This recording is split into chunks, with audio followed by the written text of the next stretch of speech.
दुखी भइरहेछ भनेर त अब सबैलाई थाहा हुने कुरा है। दुखी होइन सुखी हुनु छ। म दुखी भइरहेको छु बाबा। सधैँ यस्तै भेटघाट भइरहोस्, यस्तै खुसी हो। आउनु जानु भइहाल्छ नि, अब तँ जान्छ फेरि आउँछस्, त्यस्तो भइबस्छ होइन।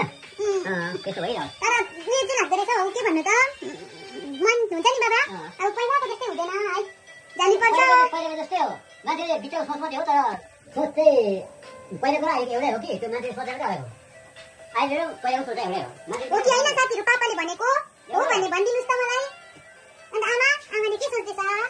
ठिकै सोच्दैछु, अब भोलि छोरी जान्छ, दसैँमा माइली ल्याएर खुसी बनाइराख्यो, अब दिवालीमा जेठी आएर खुसी बनाउँछ, खुसी छु, दुईटा छोरीहरू आउँछ।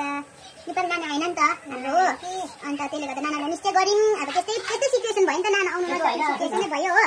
अन्त त्यसले गर्दाखेरि चाहिँ बाटो भत्केर नाना आउनु सकेन। अब म दसैँमा आएँ, दिवालीमा चाहिँ नाना आउँछ अरे हो। अन्त पापा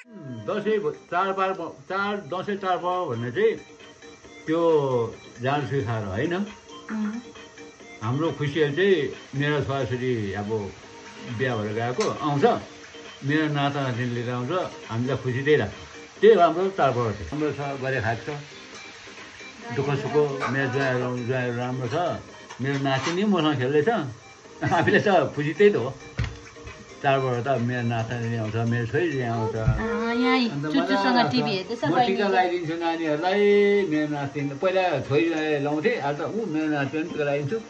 नातिनी आएकोदेखि त छोरीलाई त अन्त आमाले चाहिँ यहाँ मलाई के पकाइदिँदैछ यता उज्यालोमा अन्त आमा ल के पकाइदिँदैछ भने आमाले चाहिँ यहाँ मलाई स्पेसल पकाइदिँदैछ। आजसम्म हो आमाको हातको खाना पहिला 18 वर्षभन्दा अगाडिसम्म खान्थेँ आमा। अन्त 18 वर्षदेखि चाहिँ काम गर्नु थालेर चाहिँ मैले आमाको हातको नखाइथेँ नि त, बिचमा कोही बेला मात्रै खानु पाउँदै थिएँ।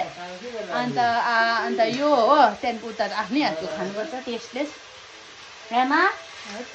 खानुपर्छ नि आफूले पनि पकाएर खानुपर्छ, हरेक कुरो सिक्नुपर्छ, सबै सिक्दै जानुपर्छ, भइहाल्छ, खुसी गर्नुपर्छ। म तपाईँहरूलाई आज आमाको फेभरेट थिङ्स है, सबैभन्दा फेभरेट कुरा आमालाई के गर्नु मन लाग्छ भनेर देखाउनु भनेको थिएँ, तर देखाउनु सकिनँ। म बिहानै तपाईँहरूलाई हालेर देखाउँछु ल है आमा, सस्पेन्समा राखिदिउँ ल, भोलि के हो भनेर देखाइदिउँ ल। अब छोरीको 2 जना नातिनीहरू, अब छोराको आउँदा त झन् खुसी। खै 6 जना खेलौँ नाता नातिनी भनेको 3 जनाबाट